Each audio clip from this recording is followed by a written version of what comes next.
é dia 3 de maio de 2021 e este é o episódio 141 do podcast Ubuntu Portugal, o show sobre Ubuntu, software livre e outras cenas. O meu nome é Constantino e comigo está o Tiago Carrão. Olá, Tiago. Tu hoje enganaste no teu próprio nome, foi isso? Tu engasgaste a dizer o teu próprio nome. Normalmente é no fim, é com o nome do Alex, pá. Está tudo bem? Para variar, temos de manter isto, temos de manter as pessoas interessadas. Mais nada, assim é que é. Olha, que tal foi o teu dia ontem? Foi passado com a tua mãe? O meu dia ontem passei com a minha mãe, sim senhora. Deste-lhe uma prenda? Não, nunca dou. Vá, por isso é que depois é o que é. Eu já sei. Não é assim que funciona, meu caro. Dia da mãe, prenda. Natal, prenda. Senão depois não há retorno, pá. Comigo não há prendas nenhumas, nunca. Vergonha. Olha, eu dei uma prenda à minha mãe. E não recebo. Não dou nem recebo. Não. Pois, claro. Não, então, prendas não funcionam. Com esse feitio, claro que ninguém te dá prendas também. Nem então. para um lado. Não, eu não quero prendas. Eu não quero prendas. Mas pronto, olha, está bem. Eu dei uma prenda à minha. Não tive com ela ontem, mas dei-lhe uma prenda. Isto porque, para quem estava distraído, nós estamos a gravar isto no dia a seguir ao dia da mãe, pronto. E é isto. Sim. Ou 2 dias depois do dia 1 de maio. Sim, é. Pronto. Ou então não sei quantos dias depois do dia 1 de janeiro. Sim, também pode ser. E ainda mais depois da publicação do Irsu-Tipo. Sim. Datas importantes. Datas muito importantes. Mas olha, como é que correu? E já começando a talhar, eu sei o que é que tu vais falar, mas como é que correu a tua semana, Diogo? Conta-nos. A minha semana foi bastante agitada. Coisas que eu não posso falar aqui também. Trabalhar muito, trabalhar dias e noites e foi principalmente isso, mas eu tive um tempo para ir fazer uma perninha no evento da comunidade que teve não um, mas 2 convidados especiais. Tu já não viste o segundo convidado especial? Pois não, mas vais-me dizer quem foi. Eu por acaso é assim, não vi, mas tenho lá está, fazendo publicidade novamente ao YouTube DL, já tenho o vídeo no meu telefone. E quando te ver nos próximos, até quarta-feira isto fica despachado. Até porque me disse um passarinho que tu ganhaste um título novo. Foste batizado pela Mónica. Já não lembro qual é o nome. Mas falarás certamente sobre isso, porque deve o Christophe já nos lembra disso. O Christophe é que está sempre a lembrar-nos disso. Mas sim, então conta-nos o que aconteceu, para quem está mais distraído, o que aconteceu Pronto, o evento foi com a Monica Madden, que é a Community Manager do Ubuntu Mate e é o Ubuntu Representative. Portanto, é a pessoa que dentro do Ubuntu que auxilia o Ubuntu Council e no relacionamento com a comunidade e a tratar de coisas para expeditar coisas para o Ubuntu Council, junto da Canonical e junto da comunidade, mas ela veio de facto como o Community Manager do Ubuntu Mate, porque já há alguns tempos eu tinha falado com ela e ela tinha feito reparar-me que havia várias oportunidades de melhorar as traduções do Ubuntu Mate, não só em qualidade, mas principalmente em quantidade. As traduções de português e de espanhol estavam a ficar muito para trás. E isto acho que veio a propósito de termos falado de haver uma sessão qualquer sobre traduções também. E ela disse: olha, as traduções de português estão a ficar para trás. E eu: olha, então um dia tens de vir cá e vens falar-nos sobre onde é que a gente se deve focar, com que ferramentas é que devemos trabalhar e essas coisas todas, para podermos trabalhar como comunidade a contribuir para o Ubuntu Mate. E foi isso que aconteceu. Tivemos muito tempo a falar sobre outras coisas antes, e depois falámos sobre as traduções, e depois ainda falámos sobre outras coisas depois, e foi muito, muito, muito divertido. E como disse, tivemos ainda outro convidado especial que apareceu, que foi o Marcos Costales. Olha, viste? Bem bom. Como se tratava de um evento em inglês, eu convidei várias pessoas, algumas conseguiram ver, outras não conseguiram, e foi também interessante. Ele também fez algumas perguntas, e acho que assim, não só a comunidade portuguesa, mas muita gente beneficiou. E se quiserem ouvir ou ver, podem ir então ao YouTube do Ubuntu Portugal, não do podcast, mas do Ubuntu Portugal, da comunidade Ubuntu Portugal, e está lá, sim, exato, e está lá o vídeo para vocês poderem ver. Vamos também deixar nas notas do episódio, portanto, se quiserem ir lá buscar o link diretamente. Eu não sei se foi alterado alguma coisa. Eu tentei, ou seja, pela via normal, que é como quem diz, abrir o YouTube, ir ao canal Ubuntu PT e ver o vídeo, mas não consegui às primeiras, não sei se fui eu que lhe dei pouco empenho, mas não consegui à primeira encontrar o vídeo. Não sei se ele estará oculto ou alguma coisa. Eu tenho de ver o que é que se passa. Seja como for, mas vamos fazer a publicação viram, direta. Exatamente, vamos fazer a partilhar o link direto do vídeo nas notas do episódio. Sim, e houve pessoas que viram, estrangeiros que não seguem a comunidade do Ubuntu Portugal e tudo, portanto já há alguns views, não são muitos, mas há, e há comentários, portanto não sei o que é que, se há alguma coisa escrita do YouTube. Eu tenho, pode ter sido perfeitamente um problema meu. Não, eu também não encontrei a primeira, portanto não sei, não deve ter sido tudo, mas às vezes o YouTube muda coisas e as pessoas ficam assim meio trocadas. Isto foi essencialmente aquilo que foi a minha semana. O Cristóvão já está aqui a dizer, foi Guinea Pig, porque eu ofereci-me para fazer para demonstrar uma coisa na tradução e ela chamou-me então o Guinea Pig do Ubuntu Mate. Mais nada. Olha, uma pergunta, por acaso fiquei com uma dúvida sobre aquilo que tu disseste. Não sei se escolheste mal as palavras ou se tropeçaste em alguma coisa ou se de facto é verdade, mas tu disseste aí que a Mónica estava preocupada com a quantidade, ou seja, com o facto da língua portuguesa estar a ficar para trás, não só em termos de quantidade, mas também em termos de qualidade. Ela tem alguma ferramenta ou algum conhecimento da língua portuguesa? Não. Ela acho que tem um conhecimento super superficial, de género deve ter tido aulas em tempos de português e deve saber dizer olá, casa escola, de banho, sim, água, coisa, mais, é? sim. E porque ela já falou que tinha que reaprender português várias vezes para mim e de vez em quando manda-me umas frases em português super simples, daquelas que as pessoas vão aprendendo. Ela não terá propriamente noção da quantidade ou da qualidade das traduções que estão feitas. Não. Eu não diria. Isso foi mais dito por mim, porque é normal que com o tempo há coisas que se alteram nas traduções e que podem deixar de fazer sentido nos contextos que estavam ou não fazer tanto sentido, e é por isso que eu disse, porque as traduções estão mesmo muito paradas há muito tempo, e pode haver esse efeito. Eu não me lembro do último encontro em que estive, em que tivemos já foi certamente há um ano talvez, em que tivemos a fazer tradução em conjunto. Já não pegava há imenso tempo e voltei a não pegar desde esse dia, portanto eu até era uma pessoa mais ou menos ativa nas traduções.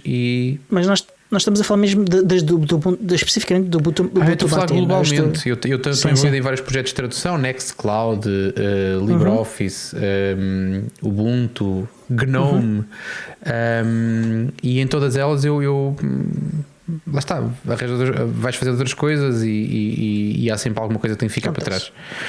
Mas pronto, tudo bem. Então e mais? Foi só isso? A minha semana foi essencialmente isso. Já instalaste algum hipopótamo? Não voltei a instalar hipopótamos desde que fiz os testes. Não tive a oportunidade porque eu estive a trabalhar basicamente noite e dia a semana toda.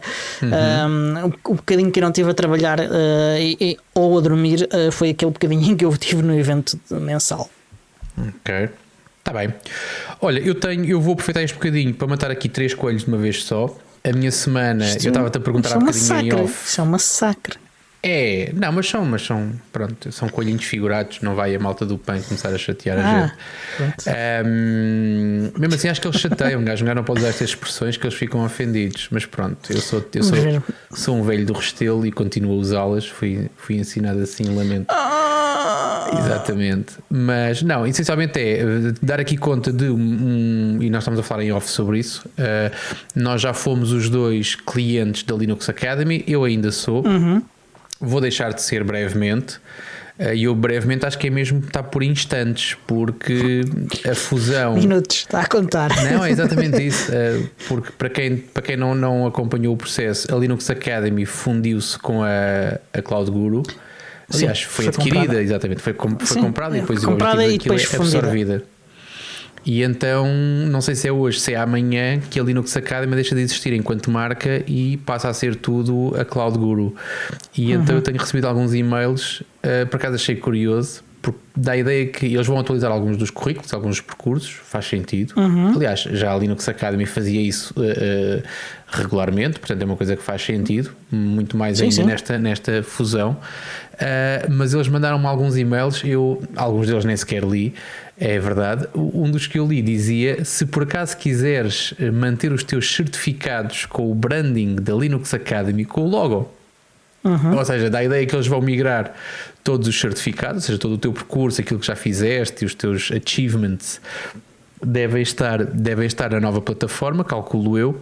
Mas se fizeres questão de ter um diploma que diga lá Linux Academy, tens até hoje ou amanhã, não sei muito bem até quando, mas tem que ser antes da migração.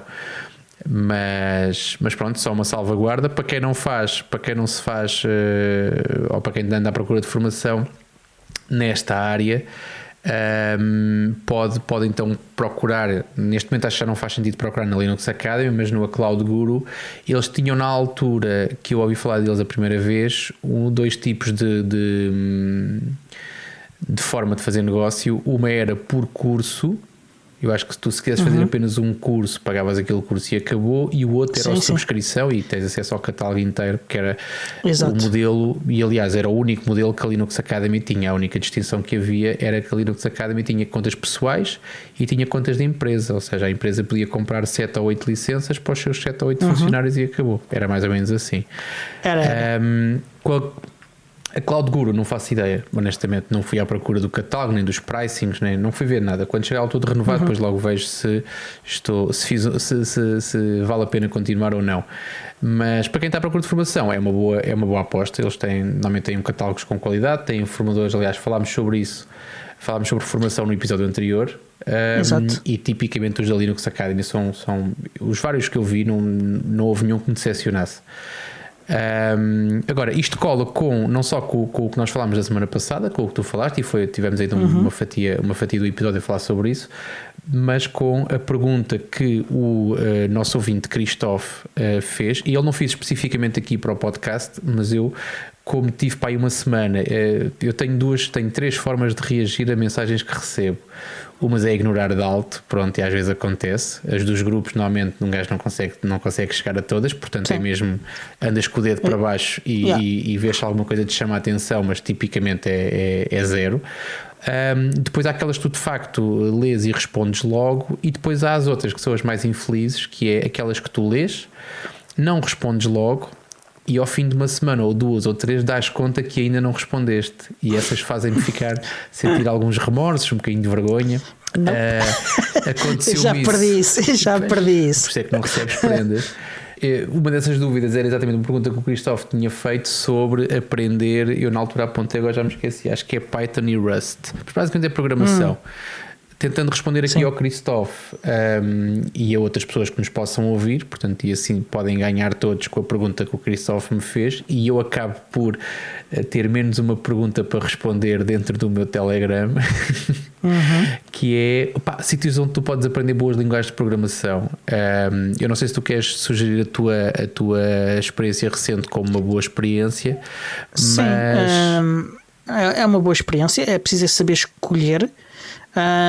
É olhar para as pontuações dos cursos, mas também para a quantidade de pessoas que frequentou o curso e a idade do curso. Avaliou. Sim, e também eles têm sempre algumas partes do curso. Tens de dizer qual é que é a plataforma que usas, porque nem todas as plataformas. Digo já.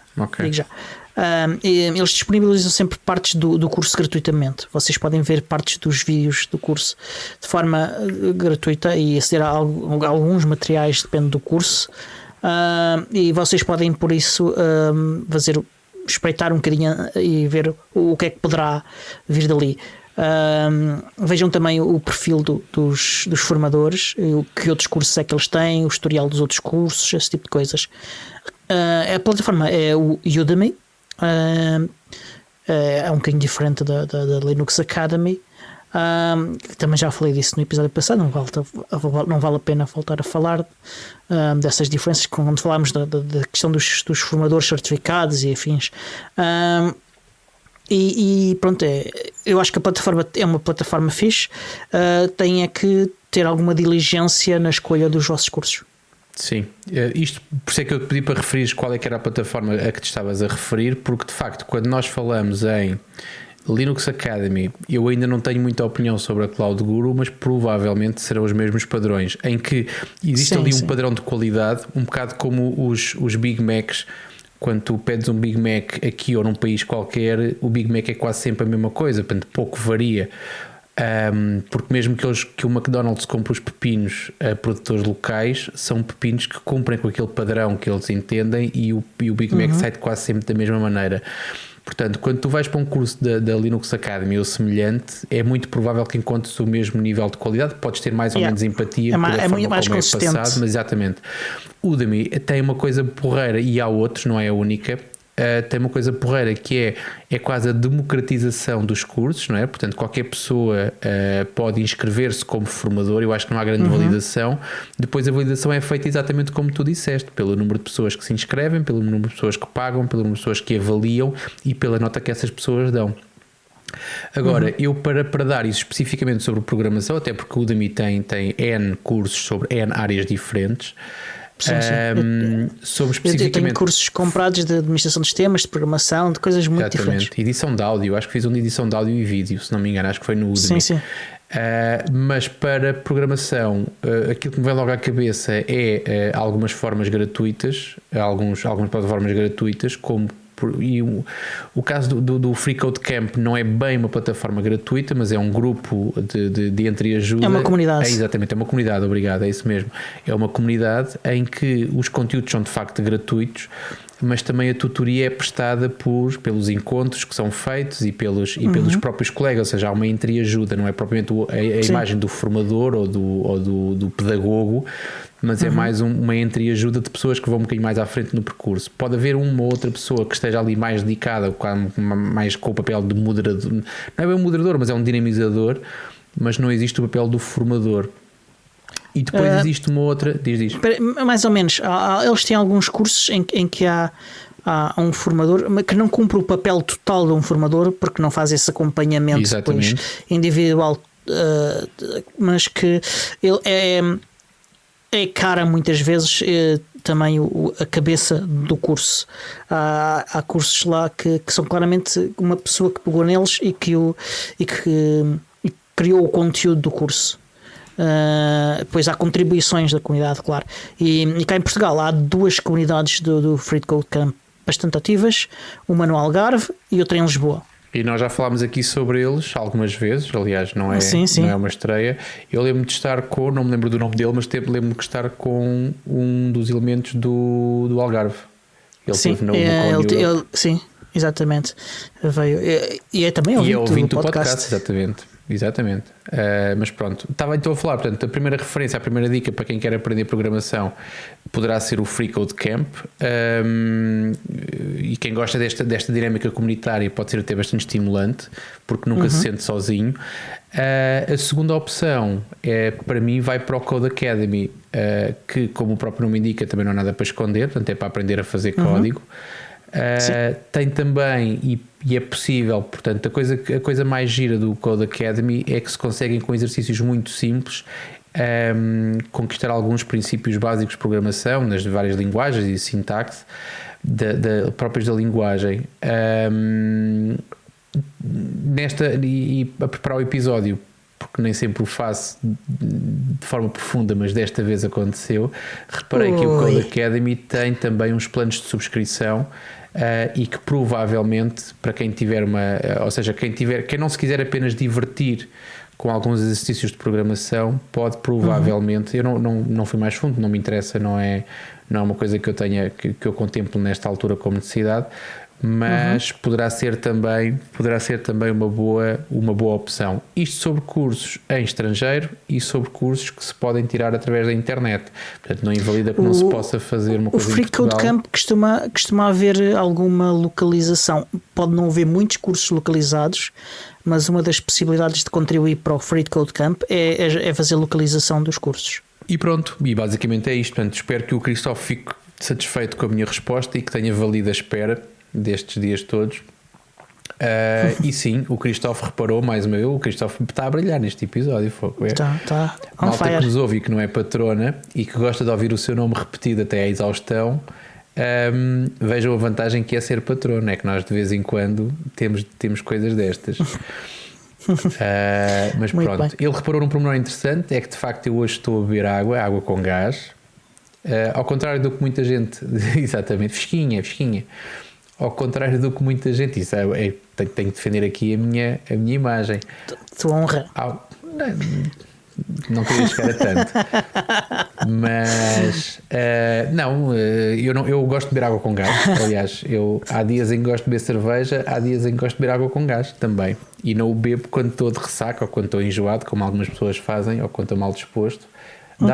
Dá-me prazer beber água com gás. Se não for com um bocadinho de limão, então melhor ainda. Com uma rodela de limão. Neste caso é uma coisa bastante mais gira. Eu informei muito de raspão na semana passada que ia haver algumas alterações aqui do meu lado e de facto esta semana está a ser uma semana fantástica porque eu estou neste momento a desocupar as prateleiras do sítio onde tenho estado instalado nos últimos meses, porque vou mudar de ares. Vou mudar de ares aqui para o lado, atenção, malta, não fique muito preocupada, não vou cruzar o hemisfério. E se fosses, também não teria de ser mau. Mas pronto, tive finalmente condições para começar a preparar aquilo que é o novo estúdio do podcast do Ubuntu Portugal e outros mega estúdio e outros podcasts também onde eu estou envolvido, e tudo o que tem envolvido. Pronto, esta é a parte de baixo, depois daí para cima tenho uma parte social e uma parte de quartos na casa, portanto, e estou nesta altura mais, espero que 2-3 semanas no máximo já esteja devidamente instalado, e nesta fase, como já estou com o fogo no rabo para me ir embora, um dos meus desafios é despejar as prateleiras pelo menos as prateleiras da despensa. Não que eu não tenha garrafas de vinho para despejar, mas é mais complicado. E até porque eu não me importo, eu garrafas de vinho mudo-as facilmente das minhas prateleiras aqui para a minha garrafeira que há de haver do lado de lá. Garrafas de água com gás, não, então ando a beber água com gás e outras coisas e algumas latas de mercearia. Ou seja, eu antigamente, nos últimos meses, tenho feito mais ou menos o jantar com aquilo que me apetece ou que faz sentido. Neste momento não, neste momento é o que é que há nas prateleiras, então vamos arranjar uma coisa para fazer para despejar estas latas ou estes pacotes, ou não sei se já passaste por isso alguma vez, mas mais ou menos estou neste momento numa fase de despejar aquilo que conseguir, não é? Há sempre coisas que tens que mudar, como é óbvio, há coisas que vais ter que gastar, mas basicamente tem que ver com isso. E há coisas que queres mudar também. Sim. O Cristóvão está mais uma vez a falar sobre gastar as latas que se comprou para o confinamento. Essas não, porque eu não tive em grandes pânicos. Também não tive que ir muitas vezes à casa de banho para gastar o papel todo que comprei no confinamento. Não tenho nada com isso. Nunca precisei dessa parte. Mas neste caso é exatamente isso. Ou seja, não fiques preocupado, Cristóvão. Eu continuo igual. Muito bem. E quem não continua igual é de facto o Ubuntu, porque foi lançada a versão 21.04. Exatamente. Que pronto, não tem mudanças assim massivas, mas tem algumas mudanças bastante interessantes. Uma que já me podia ter sido útil uma vez ou outra tem a ver com a encriptação de disco. E às vezes a malta esquece das chaves com que encripta os discos quando não os usa há muito tempo. E já me aconteceu uma vez, pelo menos. Acabei por me lembrar, mas demorou algum tempo a lembrar. Eu só pôs uma chave? Sim. Okay. Quando encripto o disco é full disk encryption e está a andar. Mas o Lux permite ter lá 8 chaves. Sim, mas eu só ponho uma. Pronto, ok. eu faço que é a autenticação standard da instalação standard do Ubuntu e sigo a marinha. Mas podias pôr, ou seja, eu digo-te isto, já agora deixa também depois, uma informação. Depois, sim. Exatamente, uma informação para quem nos ouve e para quem também usa discos encriptados. Eu aprendi isso com, não me lembro dele, mas era alguém que trabalhava na Smooth na altura e que teve comigo e com o Miguel em Barcelona. Ele era um dos developers. Se é que havia alguma hierarquia, ele estava no nível abaixo do Gripsgard. Portanto, o Gripsgard era já na altura quem coordenava as tropas, mas por baixo do Gripsgard e com um nível de conhecimento bastante elevado daquilo que se fazia na altura, estava ele. E ele, numa viagem não é do hotel, mas dos apartamentos onde nós estávamos instalados, de uma viagem até entre o nosso alojamento e a feira, lá em Barcelona, estávamos exatamente a discutir a encriptação de disco. E ele estava a dizer que na empresa dele, ou seja, que todos os clientes dele tinham discos encriptados. E a primeira pergunta que eu faço, uma coisa é tu dizeres assim, um dos clientes pediu-te para encriptar o disco e tu encriptaste. Ok, faz sentido, à partida sabe o que é. Agora, quando tu tens isso como regra, eu digo assim, porra, quantas vezes é que já ficaste sem dados? É cá sempre um gajo que se esquece da password. E ele diz, não, meu caro, eu cifro os discos todos, dou a chave do utilizador, mas há lá uma chave minha que está em todos. Portanto, quando aquilo dá tourada, aquilo tinha lá sempre uma backdoor para ele poder recuperar ter a mesma em todos. Pronto, exato, mas faz-me assim um bocadinho confusão. A mesma em todos. O que eu retive dessa conversa foi exatamente tecnicamente consegues ter 8 chaves, sejam chaves frase passe, seja uma chave por fecheiro, seja por outro método, consegues ter até 8. Isso já me teria sido útil também no trabalho, porque alguém, algures, instalou um Debian, foi um Debian com Full Disk Encryption num cliente em que tinha de haver de Full Disk Encryption, tendo em conta a natureza dos dados que estavam na máquina. E não se lembrou de guardar a chave. E depois, uma vez, foi necessário o Diogo ir fazer alterações à máquina, alterações que necessitavam de reboot. Diogo faz as alterações, manda fazer o reboot e depois o Diogo fica espantado por haver Full Disk Encryption que ninguém lhe tinha notificado ao Diogo que havia. O Diogo começa a procurar a chave, algures. O Diogo revira a empresa de Parnasoara à procura de um sítio onde pudesse estar a chave. O Diogo começa a perguntar a toda a gente e ninguém sabe ao Diogo onde é que há chave. A pessoa que já tinha saído da empresa e pronto, olha, decretei falência da coisa e instalei de novo. Siga. Mas olha, portanto, então agora com o 2104 tu consegues ter uma recovery. O que é uma recovery key? Como é que isso se processa? Deve ser básico, deve ser mesmo uma chave, em vez de ser apenas a password, um fecheiro que é exportado e depois pode ser usado para fazer isso. Eu ainda não testei isso, francamente. Mas durante o instalação. Ok, pronto, está bem. Então se calhar mais valia a gente experimentar depois, exatamente. Porque tu, quando estás a testar aquilo, estás a testar numa sessão live, tu deves ter que ter então uma pen USB, que é das coisas mais miseráveis que tu tens para guardar uma chave. Se não estiver encriptada, como é óbvio, né? Se não for uma pen USB cifrada, mas ok, mas se calhar é isso, vale a pena instalar para ver como é que funciona, para depois podermos contar aqui, ou então alguém que já tenha experimentado que nos conte. Eu não testei essa funcionalidade, portanto não te sei dizer.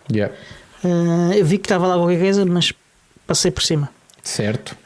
O Cristóvão está a perguntar para um disco externo que seja usado em máquinas Windows e Linux, que tipo de encriptação é que recomendam? Primeiro trocas o Windows por Linux, fazes um upgrade e depois podes usar o Lux. Nem sempre será aquilo que se... O que eu recomendo é a VeraCrypt. Não é? VeraCrypt, que é a evolução do TrueCrypt, certo? Não. Exatamente. Parou no tempo. Qual é que parou? Okay. Foi outro TrueCrypt que acabou. Podes ouvir também o último Linux Tech, porque o André Paulo fala sobre isso. É dedicado a isso. O VeraCrypt tem a vantagem de ser multiplataforma, de ser auditado. Ele é auditado de tempos a tempos. A Comissão Europeia paga auditorias ao VeraCrypt porque a Comissão Europeia usa, e é isso. Pronto, acho que é uma boa vantagem. São duas boas vantagens. Exatamente, o Cryptomator, o André faz a comparação desse Cryptomator para o VeraCrypt. Um tem que ver com unidades inteiras e o outro só com fecheiros e pastas, se não me engano. Eu ouvi aquilo um bocado à pressa, porque não é uma coisa que... Ainda não vi tudo. Eu ouvi que ele falou nisso, mas eu estava a trabalhar ao mesmo tempo e umas coisas ficaram, outras coisas não ficaram. Mais ou menos vou ter que ouvir 2 ou 3 vezes até absorver tudo. Especialmente quando ele falou sobre o Windows e sobre as... Lá está. Aqui, é exatamente a tua dúvida, Cristóvão. Quando ele fala exatamente sobre a tua dúvida, é uma coisa que a mim não me atrai particularmente, não tenho particular interesse, e então o meu cérebro desligou e ficou à espera da coisa mais interessante que fosse a seguir. Mas pronto, mas continua, estamos a falar do 2104, não vamos desfocar. Dá-lhe, Diogo, estás aí muito bem. Esta é uma funcional fixe.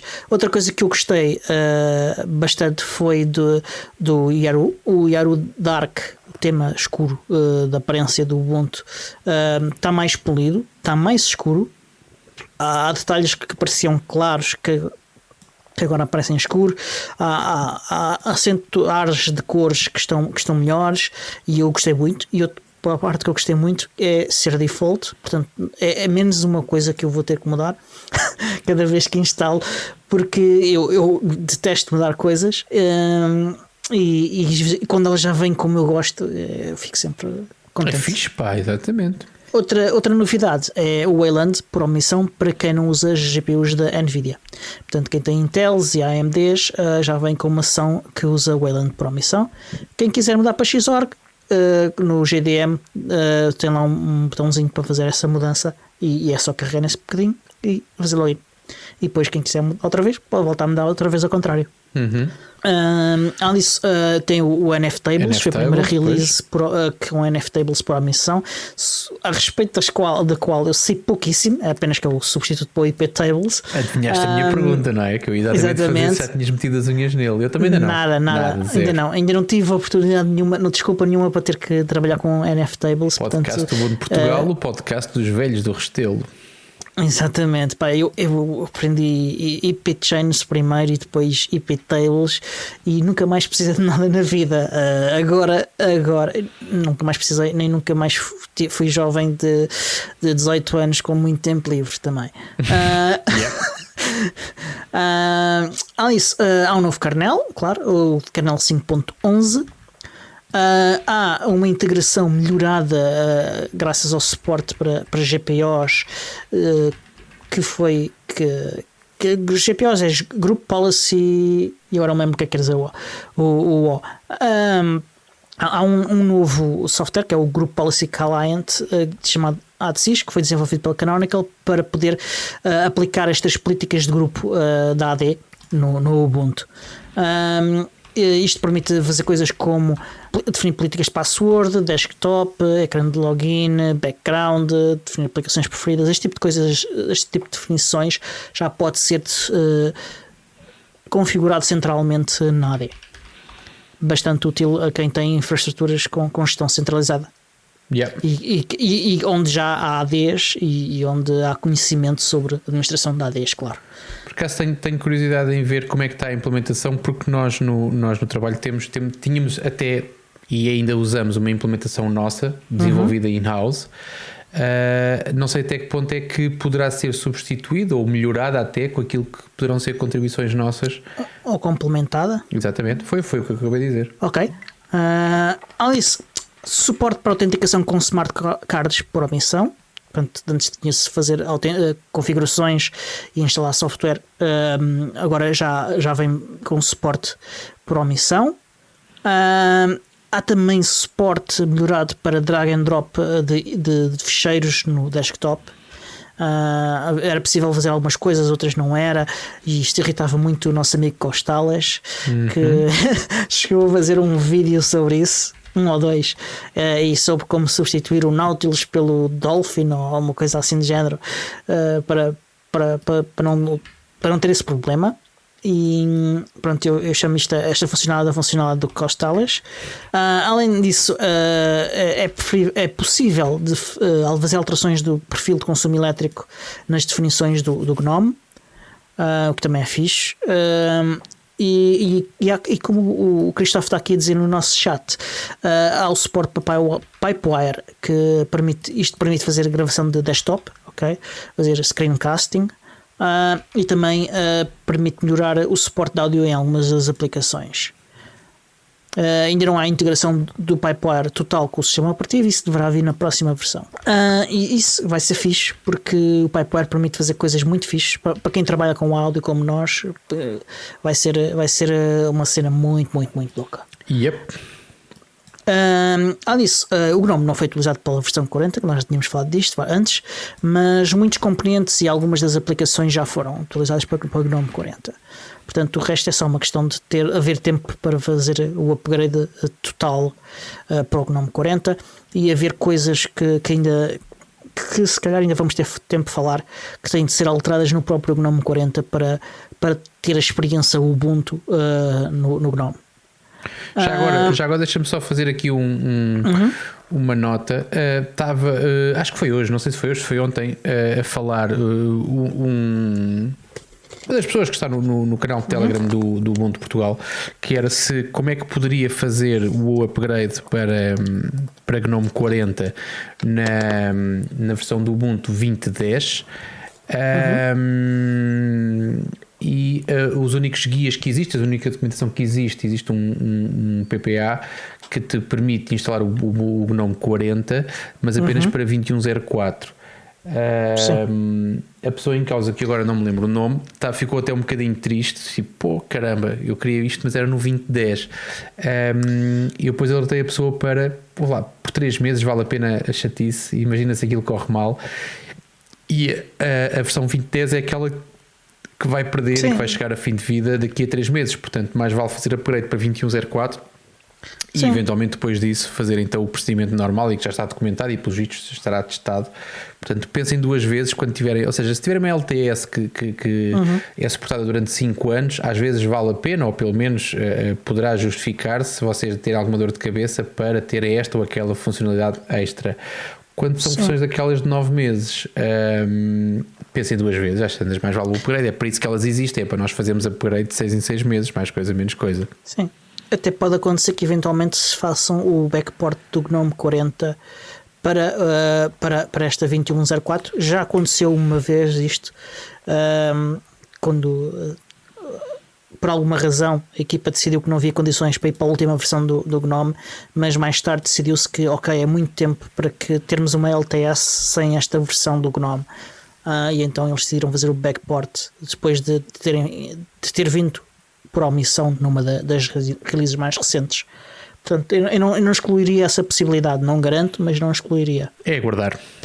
Além disso, há um post no Super Secant, há que se dizer, no blog do Ubuntu sobre a release, que não tem quase detalhes técnicos, é bué burocrático e bué commercial oriented e engravatado. É um post engravatado. Claro. É para engravatados também. Exatamente. Sim.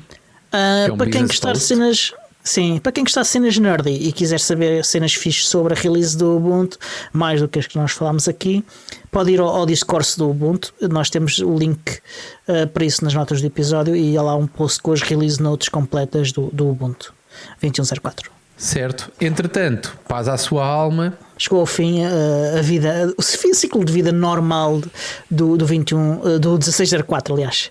Agora é o ciclo de vida zombie. E por zombie é um zombie muito vivo, porque ele é suportado ativamente pela Canonical por mais 5 anos. É verdade. Eu tenho lá alguns 5 já. Estive a fazer instalação de... Por acaso só fiquei triste com uma coisa, porque eu não sei se alguma vez experimentaste o Landscape da Canonical. Nunca experimentei. Que é um serviço muito interessante, porque te dá uma imagem, ou seja, tens um dashboard, tens um painel de controlo das máquinas que tens registadas e tu consegues ver o estado das máquinas, inclusive se tem ou não tem updates para fazer, e tu podes entregar esses updates de uma forma centralizada. O chatice do Landscape é que é caro como o raio, e por isso pouca gente lhe deitou os olhos. Eu deitei-lhe os olhos durante algum tempo, mas foi pouco. Atenção, é caro como o raio, mas ainda mais barato do que os concorrentes das outras distribuições comerciais. Portanto, sim, mas lá está. Mas para uso, então para uso doméstico acho que é completamente sim. Mesmo que tenhas 3 ou 4 servidores dentro de um bastidor, acho que é complicado justificar. Não faz sentido, não faz sentido. Exatamente. Mas pronto, seja como for, com dicas do David, aliás, falámos sobre isso na semana passada, estive a registar o meu token em 4 ou 5, eu acho que são 5, descobri uma durante a semana passada. Eu ainda só fiz uma, tenho mais para fazer, mas ainda não lhe pus as mãos em cima. Agora já não é preciso instalar o PPA. O pacote foi atualizado no repositório, boa. E os últimos upgrades que há para fazer no Ubuntu, um deles é esse. Faz sentido, faz sentido. Eu sei porque fiz hoje uma máquina e pensei, esqueci-me do PPA. Já estava a instalar. Não foi preciso, maravilha, informação preciosa. Eu sei que durante muito tempo só era possível fazer isto para o Ubuntu 14, que era o que já tinha chegado a fim de vida. Estava à espera de 16. Uma nota sobre isso no site continua a falar só de gerar tokens para 14.04, mas os tokens são válidos também para 16.04. São válidos, eu posso dizer, para 18 e para 20, porque eu já registrei máquinas 18 e 20. São válidos para todos, pronto. Não tanto pelo ESM, mas mais pelo Live Patch, que também é uma coisa gira de fazer. Pronto, estás sempre a fazer reboots cada vez que há um novo kernel. Yep. E então aproveitei e comecei a rodar as minhas máquinas, aquelas que me lembro, não têm todas, porque ainda não fiz Ansible para isso, mas quando fizer Ansible para isso vai a todas ao mesmo tempo. Mas pronto, mas está feito. Portanto, fim de vida QB para 16.04, a mim ainda me vai acompanhar durante mais uns tempos. Portanto, se quiserem ter suporte para 16.04, contribuam para o Ubuntu, tornem-se Ubuntu Members e passam a ter direito a 50 máquinas. Exatamente. Com Extended Support. Se não, também não chamem elitistas à Canonical, porque mesmo assim a Canonical oferece 3 licenças a quem apenas eu não sei se isso é apenas para o Live Patch, se é para o Extended Support Maintenance. É para tudo, sim. É para tudo? Ok, fixe. Pronto. Aquilo tu tens 50, um não membro tem 3. Portanto, estão a ver, se ainda tiverem um 16.04 e não tiverem necessidade de fazer upgrade, ou quererem, como eu, continuar com o Unity que fiz agora há 10 anos, que foi publicado e que continua a ser um desktop fantástico, apesar de já não ser assim muito esteticamente muito moderno, mas que funciona aqui com uma leveza extraordinária e com uma simplicidade incrível. E se vocês quiserem continuar, olha, tem esta oportunidade. Não façam, eu vi, não sei onde foi, mas foi alguém a publicar um vídeo num dos canais sociais, não sei se foi no Facebook da comunidade Ubuntu, não sei, em um sítio qualquer, alguém estava a fazer uma publicação de um vídeo a dizer que tornava o seu computador muito mais seguro com a utilização do Ubuntu Advantage. Tudo bem, eu achei logo estranho, o vídeo tinha 9 minutos e eu disse, vou ver, e então desperdicei 9 minutos da minha vida a ver um vídeo de um gajo a dizer que o Ubuntu Advantage era bom para o seu Ubuntu Desktop porque o tornava muito mais seguro e porque ele não precisava de o reiniciar. E se ele tirasse desktop no meio da conversa, eu até lhe conseguia dizer pronto, está bem, ok. Sim, o Ubuntu Advantage, a única coisa que ele podia dizer que era mais seguro era por causa do FIPS e dessas coisas extra que se paga muito mais dinheiro. Mas não. Aqui a questão era só porque tinhas o Live Patch. Eu ainda pensei em encontrar a pessoa e alertá-lo para isso, aliás, de uma forma cordial, dentro do possível. Ou seja, porque às vezes a malta é um bocado como alguns estudos científicos, né? A malta tem uma necessidade tão grande de publicar, produzir conteúdo e publicar, que depois às tantas começam a meter os pés pelas mãos. E este vídeo foi claramente isso, ou seja, bora lá falar sobre isto, o Ubuntu 16.04 vai morrer, bora lá falar sobre isto, mas a abordagem foi completamente no que toca. pelo menos do meu ponto de vista, posso estar eu a ser completamente injusto e alguém que me crucifique. Agora, eu optei exatamente por não lhe dizer nada, por isso, pronto, o rapaz eu acho que ele vai continuar a fazer exatamente a mesma coisa, da mesma maneira, ainda se pode ofender com alguma coisa que eu lhe possa dizer, olha, seja ele muito feliz e eu também. Só lamento os 9 minutos e qualquer coisa que eu tive a ver o vídeo, porque podia estar 9 minutos e qualquer coisa a fazer outra coisa bastante mais interessante. Mas olha, é o que é. Ok. Olha, mais novidades. Temos novidades também no projeto Ubiports. Já não falei lá alguns episódios. Há algumas novidades. Uma é que o Focal já boota no Sony Xperia X. Para quem não sabe, Focal Fossa, a versão 20.04 do Ubuntu, é a próxima versão na qual o Ubuntu Touch vai ser baseado. E está neste momento a todo o vapor a migração do 16.04 para o 20.04, e o facto de já botar no Sony Xperia X é uma excelente novidade.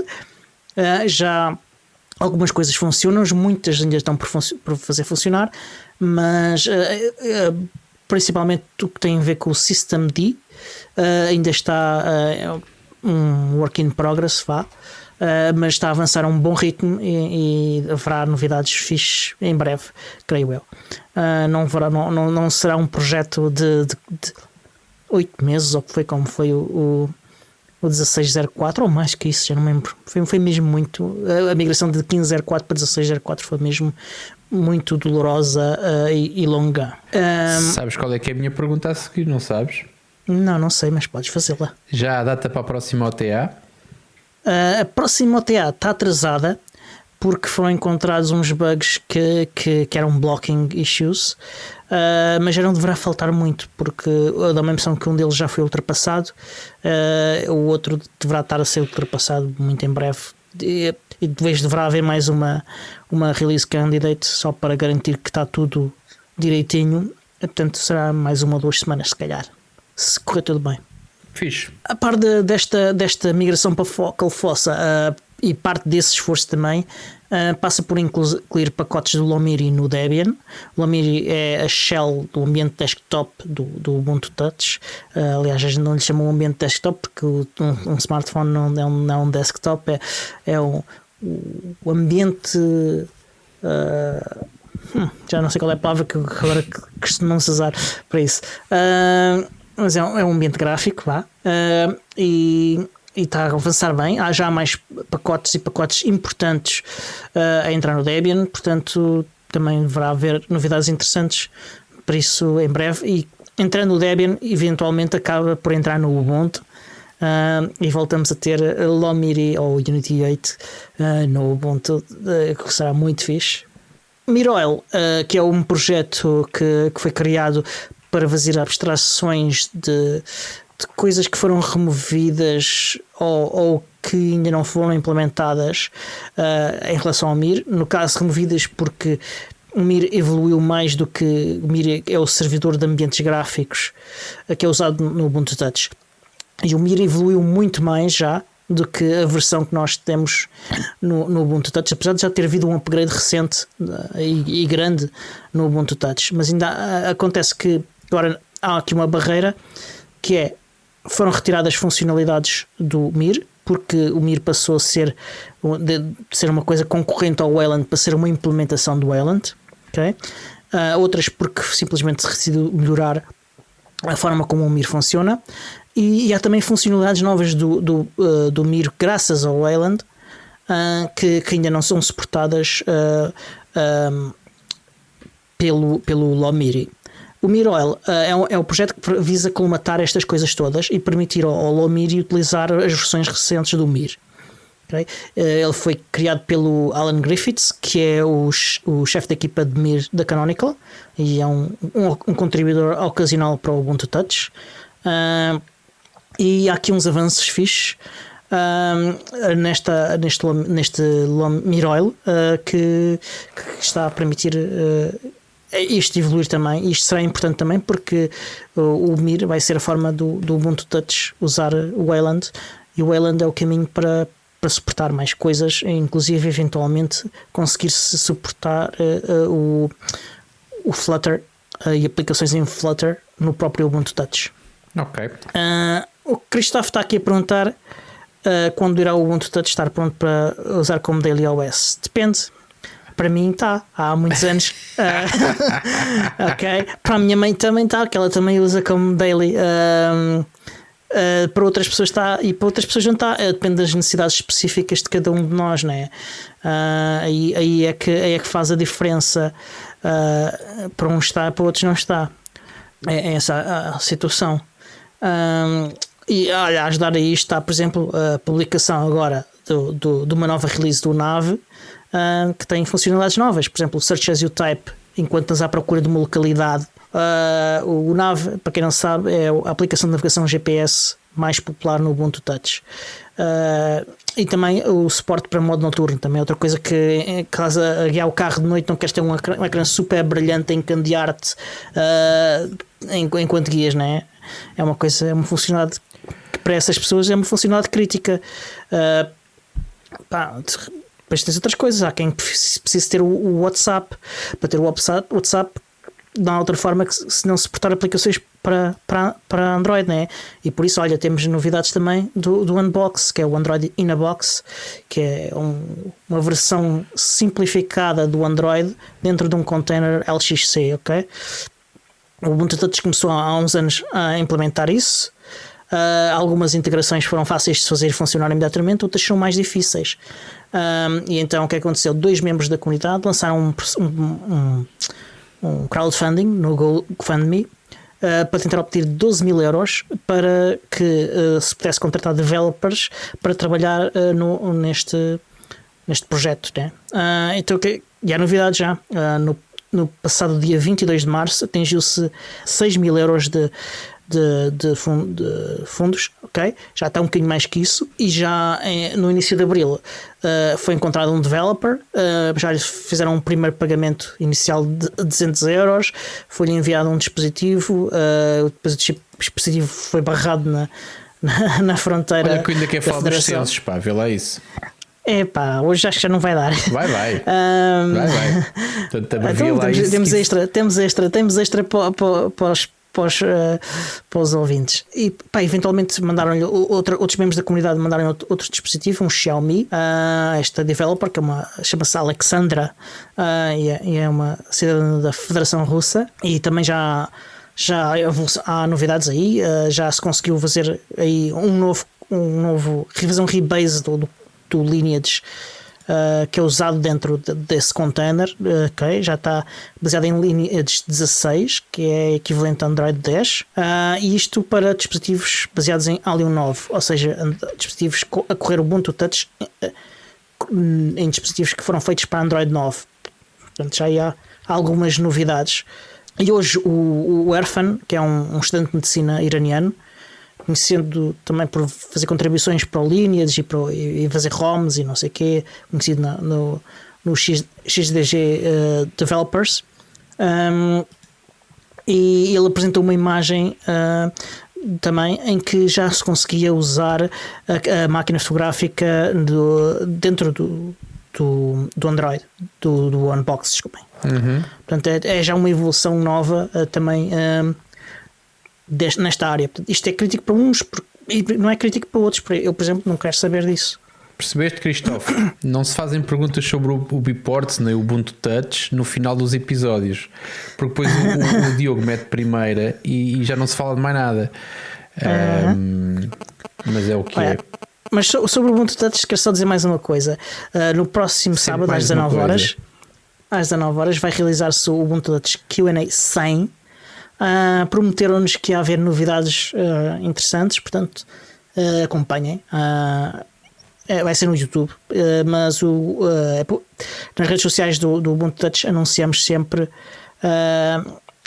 o link e o link do fórum também, para onde podem mandar perguntas, etc. E o já quero então falar 3 minutos. Em 1 minuto e meio, o que é o que sobra? Estás doido? Não, mas depois podemos ter conteúdo extra, não sei, se quiseres, podemos ficar aí mais um bocadinho e quem não ouve como podcast ou os patronos podem ouvir-nos. Não, fica para a semana, olha que se lixe. Então fica para a semana. Fica para a semana. Mas já fizeste os teus censos ou não?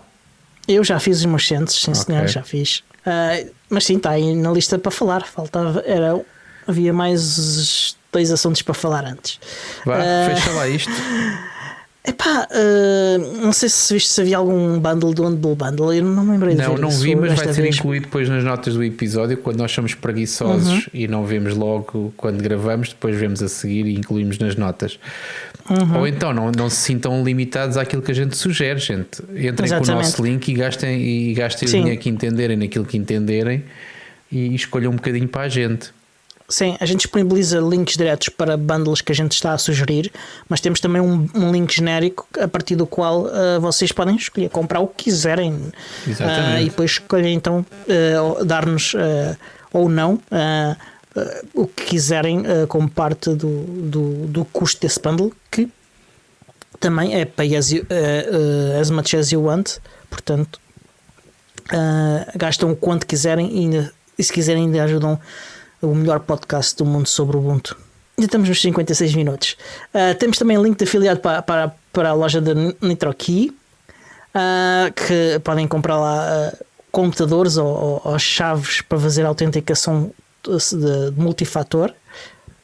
Okay? E aí também fazem uma contribuição para o vosso podcast preferido.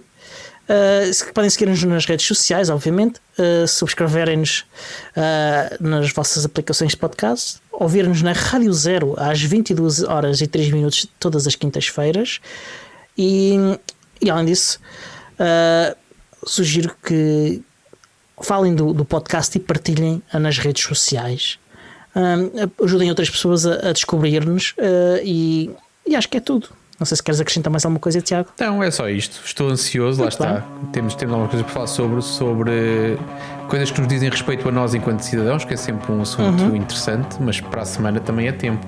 Muito bem. Olha, então resta-nos dizer até para a semana. Até para a semana.